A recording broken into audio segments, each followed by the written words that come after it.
वेद बातमीचा, लढा सत्याचा, निर्भीड पत्रकारितेचा, राजकारणातील महत्त्वाच्या बातम्यांच्या अपडेटसाठी आजच आपल्या YouTube. नमस्कार, आपण पाहत आहात वेद बातमीचा.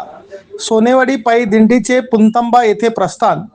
कोपरगाव तालुक्यातील सोनेवाडी येथील पायी दिंडी व पालखी सोहळ्याचे कामिका आषाढी एकादशीच्या निमित्ताने चांगदेव महाराजांच्या दर्शनासाठी पुंतंबा येथे शनिवारी सकाळी 8 वाजता प्रस्थान झाले.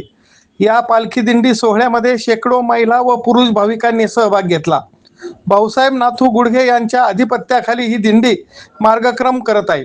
या पालखी सोहळ्याचे हे 11वे वर्ष आहे. बिरोबा भजनी मंडळ यांनी सुरू केलेली ही परंपरा आजही सोनेवाडी ग्रामस्थांनी जोपासली आहे. टाळ मृदुंग वाजवत हरिनामाचा गजर करत वारकरी विठू नामाच्या भजनात तल्लीन झाले आहे. पालखी, रथ, बालगोपाळ, झेंडेकरी दिंडीचे आकर्षण ठरत आहे. ग्रामदैवत वीरभद्र बिरोबा महाराज यांचे दर्शन घेतल्यानंतर या दिंडीचे प्रस्थान करण्यात आले. या दिंडी सोहळ्यामध्ये आषाढी एकादशीच्या निमित्ताने पंढरपूर येथे विठोबाचे दर्शन घेण्यासाठी गेलेल्या वारकरी भाविक व महिलांनीही सहभाग घेतला. पंढरीची वारी पूर्ण झाल्यानंतर पुंतंबेची वारी केल्यानंतर तीर्थयात्रेचे फळ मिळत असते असे अनेक भाविकांनी बोलून दाखवले.